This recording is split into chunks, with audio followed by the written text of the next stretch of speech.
The media narrative of what occurred at the Countess of Chester Hospital has been well documented.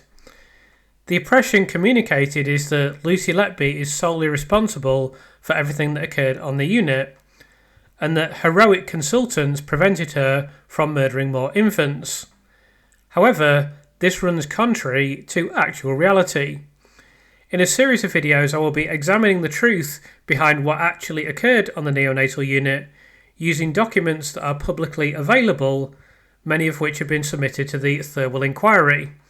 In this first part of the series, we're going to be examining the period leading up to the deaths of infants that were included in the indictment. September 2008. Lucy Letby begins studying for her nursing degree at the University of Chester. 1st of June 2010. This is Lucy's first day on the neonatal unit as a student. This is later referenced in court by Nick Johnson. September 2011. Lucy graduates from the University of Chester with her nursing degree. Her parents acknowledge this by putting a notice in the local paper. 2nd of January 2012. Lucy begins working at the Countess of Chester Hospital on the neonatal unit. During the period of 2012 to 2013, Lucy undergoes a placement and further training at Liverpool Women's Hospital. Unfounded allegations will later be made that Lucy deliberately dislodged the breathing tubes of infants during this placement. 16th of May 2013. When profiled by the Chester Standard in 2013 as part of the Baby Grow Appeal charity drive, Dr. Stephen Brearey gave the following explanation for why the hospital was in dire need of a new neonatal unit. The nurses on the unit do wonderful work and are very professional despite the lack of space around the incubators. Neonatal intensive care has improved in recent years, but requires more equipment, which we have very little space for. In addition, the risk of infection for the babies is greater the closer they are to each other. This will indeed later be cited as an infection risk and general example of poor conditions on the neonatal unit. March 2014. Lucy Letby completed a specialisation course in neonatal caring, giving her the QIS qualification. This would later mean that she worked with many of the highest risk infants on the unit, which was central to her being present a lot of the time in serious incidents. 24th of March 2014. It was at this time that young Noah Robinson tragically passed away when just 4 days old at the Countess of Chester, following a litany of errors. Doctors at the hospital inserted a breathing tube into the infant's esophagus rather than the trachea. There were 5 independent indicators that the breathing tube was incorrectly placed, but the doctors, a junior registrar and a consultant all failed to heed them. The expert panel working in Lucy's defence would later cite numerous issues with intubation on the unit during the indictment period. In the early months of 2015, Lucy went for another training placement at Liverpool Women's Hospital and qualified to work with infants in intensive care. In March 2015, shortly before the cluster of deaths emerged, Ariane Powell had recorded on the hospital's internal register of risks that the neonatal unit was currently understaffed and underskilled. Also in March 2015, a critical blood gas monitor on the unit became faulty. This affected the neonatal unit at the Countess of Chester until June 2016, shortly before Lucy was removed from the unit. In June 2015, providing further background and context to the occurrence of sepsis on the neonatal ward, is the important revelation that there was a confirmed case of sepsis at the Countess of Chester neonatal unit in June 2015, the same month that Child A, Child C and Child D sadly died, and Child B had what was described as an unexpected collapse. Jacob Evans became very poorly with septicemia and his arms, legs and tummy all swelled up. It is important to understand that the NHS uses the terms septicemia and sepsis interchangeably. This diagnosis came on around the 14th of June 2015. Almost immediately, Jacob was transferred to Liverpool Women's Hospital where, according to his mother, he recovered quite quickly. After a 4-day stay at the hospital in Liverpool, Jacob was then transferred back to the Countess of Chester, where he began to deteriorate again. Jacob developed an infection so severe that it led to sepsis, possibly twice. The unit, in turn, was so ill-equipped to treat him that it twice had to transfer him to another hospital.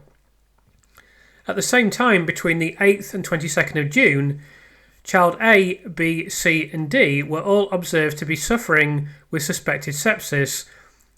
During this period, they suffered multiple collapses and 3 of the infants sadly died.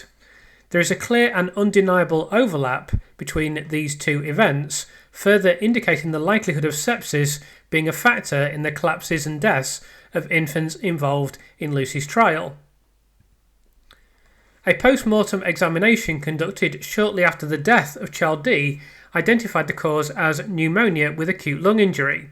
Before these results had been received, though, the doctors caring for child D had no idea that she'd even been suffering with pneumonia. And though they had suspected the presence of infection, the infants had been started on antibiotics over 4 hours later than should have been the case. This delay was inexcusable but also characteristic of the suboptimal standards at the hospital. Indeed, a nationwide investigation had already revealed problems at the Countess of Chester, with the hospital deemed to have been the 5th worst performing in the NHS when it came to treating sepsis in a timely manner. The investigation into the issue found that only 33% of the hospital's patients that needed treatment for sepsis were given antibiotics within the appropriate time frame. In a statement to the Thirlwell inquiry, Nurse Caroline Oakley would later cite sepsis as being instrumental in the clinical picture for child D. 20th of June 2015. As early as May 2015, there is discussion on the neonatal unit of risk factors for sepsis. It is notable that this document is authored by Dr. Stephen Brearey. A Level 2 root cause analysis investigation report from June 2015 acknowledges that child D had 2 risk factors for sepsis from birth. It should also be noted that this document states quite clearly that child D was born in poor condition, something that was repeatedly played down in court. 21st of June 2015. Lucy had indeed told a friend on the neonatal unit that child D had a rash which looked like overwhelming sepsis and the infant had later collapsed. When the international panel examined the case of child D, it concluded that systemic sepsis was a major factor in the collapse and demise of the infant. As mentioned earlier, between the 8th of June and the 22nd of June, child A, child C and child D all sadly passed away on the unit. Also on the 22nd of June 2015, paediatric registrar Dr. Andrew Brunton saw no reason to link the deaths of child A, child C and child D or the collapse of child B when reporting to the coroner. In a statement to the Thirlwell inquiry, Brunton indicated that he did not make any links to the coroner in his statement regarding these deaths, as it had never been suggested that these incidents could be linked in any way. In an email thread on the same date of 22nd of June 2015, featuring Dr. Stephen Brearey, comments seemed to play what became a precipitous role in the whole episode. Dr. Brearey stated that child D is most likely to have suffered from early neonatal sepsis, which she showed signs of from 12 minutes of age. On the very same day, Brearey told Dr. Ravi Jairam in email correspondence that it appears that neonatal GBS sepsis following prolonged rupture of membranes is the most likely cause for death. However, Dr. Brearey, even at this extremely early stage with no evidence whatsoever, is already considering the possibility of a commonality with a member of staff commenting that there does not seem to be any staff, medical and nursing members present at all 3 episodes other than one nurse who was not the nurse responsible for child D on that shift. As we will see later in this timeline, the idea that Lucy Letby could not be held responsible shifted rather rapidly from this odd initial germ of an idea. 29th of June 2015, a senior clinicians meeting noted that standardised processes around medication should be put in place in order to deal with the threat of sepsis. 1st of July 2015, further Datex records for child C and child D also explicitly reference sepsis as the cause of death. 3rd of July 2015, a report concerning child D was made on the NHS England Strategic Executive Information System regarding the delay in recognising signs of sepsis when child D was born on the 20th of June 2015. Later in July 2015, when Faceri Melius interviewed the neonatal unit manager Yvonne Griffiths in June 2020, Griffiths agreed that Stephen Brearey picked out in July 2015 there was that commonality with Lucy. So just weeks after concluding that an infant which had died at the hospital was unstable and is most likely to have suffered from early neonatal sepsis, Brearey was already fixating on Lucy Letby as the cause of problems on the unit. It is absolutely undeniable that there was no evidence to support this at the time. Even Brearey's initial email concedes this.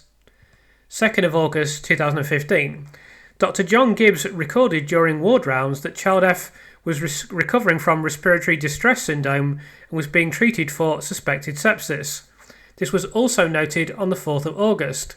On the following day, Gibbs still queried sepsis and recorded that child F had signs of decreased circulation, which was likely due to stress, dehydration or an infection. 4th of August 2015. Child E, the twin of child F, sadly passed away.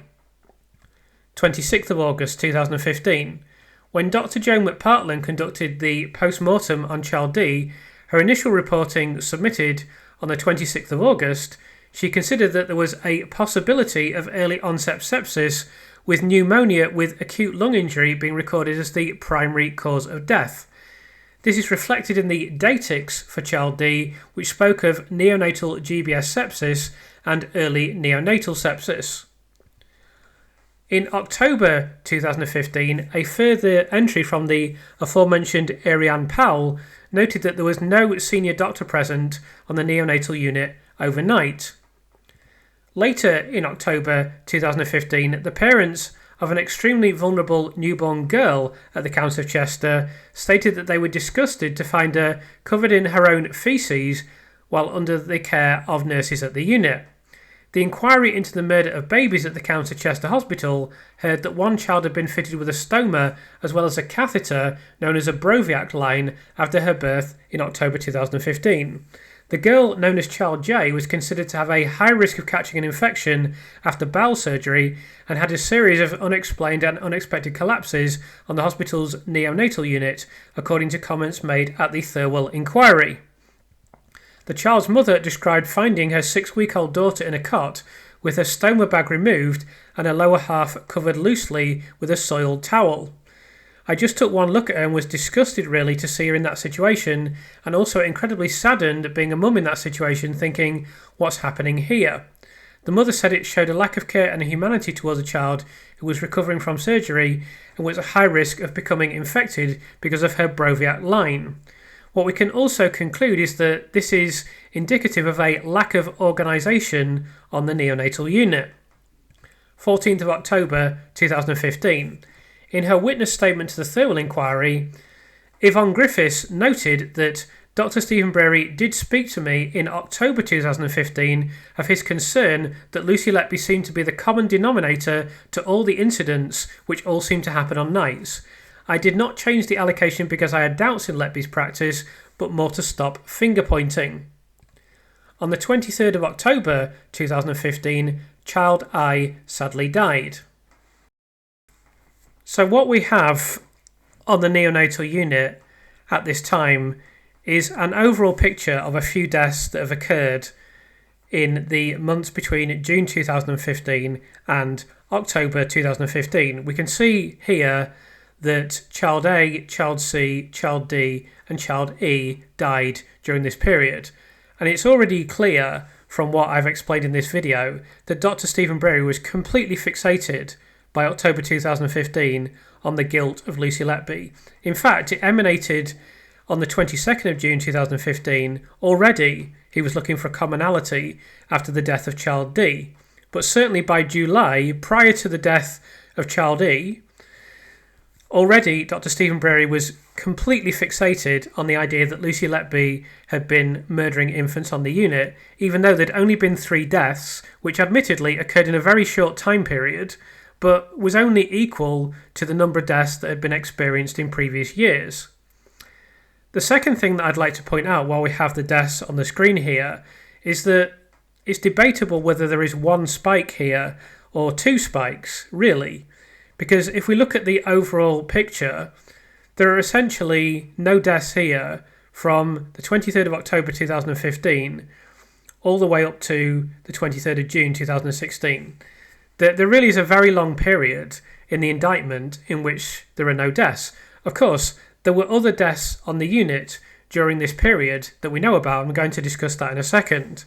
Then 2 of the 3 triplets died, and it's very clear that these babies shouldn't have been born at this hospital and shouldn't have been treated at this hospital.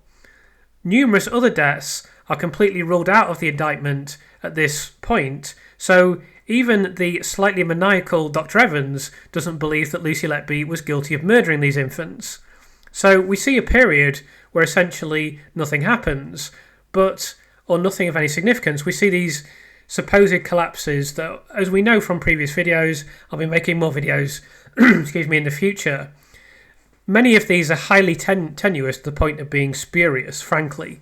So we've got child J. Over this period, we have child H, of which Lucy Letby was found not guilty, child J, for which Lucy Letby was found not guilty, child K, for which Lucy Letby was initially found not guilty, which is an utter farce that she's facing a life sentence over this infant. Then there's child L, which this is definitely the weaker of the 2 insulin cases that were used in court, that in her book Judith Morris has barely written about because she knows it's weak, so she has to emphasise child F. Even though that's weak as well, it's just that child L is even weaker. Then there's child N, where Lucy does a no verdict on 2 of the counts, and frankly the 3rd count is completely ridiculous. We were discussing that very recently. So over this period where Lucy's still facing life sentences because of this period, there's no deaths on the unit. What has happened is a few infants have collapsed. I don't wish to make light of that, and I'm not trivialising that in any way. I'm sure it's very disturbing and very upsetting if it's your baby, but the fact is these are vulnerable infants, and this does happen on neonatal units all the time. Under normal circumstances, this period, where there are essentially no deaths, would not be considered, some infants collapsed. In no way is that suspicious. In no way would that be considered unusual, suspicious, or anything that you should even remotely investigate. But because Dr. Stephen Brearey had already decided, by July, he'd pretty much already decided that Lucy was guilty. He'd pretty much already decided that Lucy was, at best, suspicious. He was floating this in June, and he'd absolutely, definitely decided by October, but he pretty much decided by July. So when this period comes along, not that Dr. Stephen Brearey necessarily suspected about this. This is just stuff that Dr. Evans has brought up at a later date, apart from child K. But there were other deaths on the unit at this period that were not in the indictment. But this has raised the suspicions that there's a confirmation bias associated with these cases. Even though they're ruled out the indictment, they don't appear in the indictment. So we'll just have a look at the number of deaths, and there are 6 deaths on the unit that ruled out the indictment, and then there are 5 other deaths of infants that were born at the Countess of Chester in this period that also ruled out the indictment, which you could say, well, they didn't die on the unit, so that's why they're not in the indictment. But as I've mentioned previously, child K is in the indictment, and as you can see, child K isn't here because child K didn't die at the Countess of Chester, even though initially Lucy Letby was going to be charged with murder for child K, even though it died the infant died 20 miles away 3 days later after she had any contact with the infant.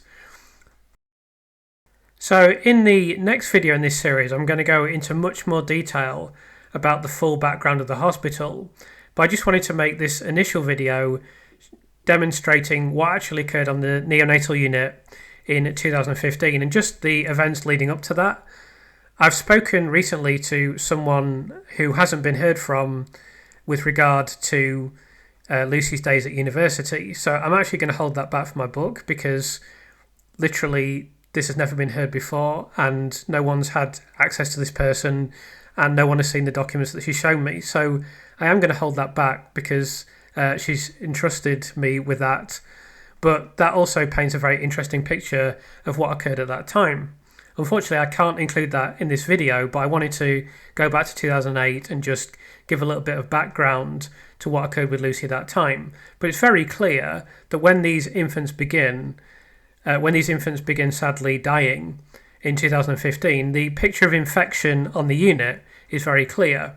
As I say, in the next video, we're going to go over this full background, the full picture of what was occurring on the unit in much more detail. This video will be considerably longer than this video, but I wanted to begin just by giving a little bit of background so that people know. And just today, I had a comment from someone who absolutely believes in Lucy's innocence, as far as I know, but they didn't know that Dr. Stephen Brearey in particular, this is very much the brainchild of Dr. Stephen Brearey. Dr. Stephen Brearey is absolutely the driving force behind the suspicions that are pointed increasingly at Lucy Letby over this period. It absolutely originates from him, and we'll see a lot more of what occurred on the unit in the next video. So this person who was posting and commenting on the video believed that Brearey only started to make these assertions and insinuations when Lucy Letby was removed from the unit, but in fact, as we can see, it predates the actual initial allegations and suspicion predate this by at least a year and even more than a year. It's at the very least July 2015, and in fact he's already looking at commonality in June 2015, immediately after the third death on the unit. So I just wanted to demonstrate that in this video, and then in the next video we'll go into the full background of what occurred on this unit between October 2015 and Lucy being unfortunately referred to the police. Although it wasn't strictly referring Lucy to the police, but as they never investigated anything else, we might as well say it was Lucy being referred to the police. What the Countess of Chester actually did was write to the hospital requesting them to exclude unnatural causes. So in the next video we'll deal with that, and then in the third video in this series we will deal with the police investigation and other related issues. The extraordinary thing is that if consultants at the Countess of Chester, prompted by Stephen Brearey, hadn't begun to wage a campaign against Lucy Letby, convicted by this extremely tenuous commonality that was already being explored in June 2015, then Lucy Letby would still be working as a neonatal nurse, likely at the Countess of Chester, and she would probably by now have achieved a position of seniority. All it would have taken would be for those working on the unit, particularly among the paediatric consultants, to recognise the picture of serious problems, including infection, that were all too evident. Tragically for Lucy Letby, this did not occur, and now we face a battle to get her out of prison, where she resides as an obviously innocent person. In our next video, we'll look at what occurred at the hospital between the death of child I in October 2015 and the time that the case was referred to Cheshire Police in May 2017. If you found this video informative, please do subscribe to the channel, as that helps me and helps the channel achieve further visibility on YouTube. If you could also like and comment on the video, that always helps as well, and I do appreciate any comments I receive and try to answer as many as possible. Thank you all again for the ongoing support, and I'll be back in a couple of days with the next part of this timeline.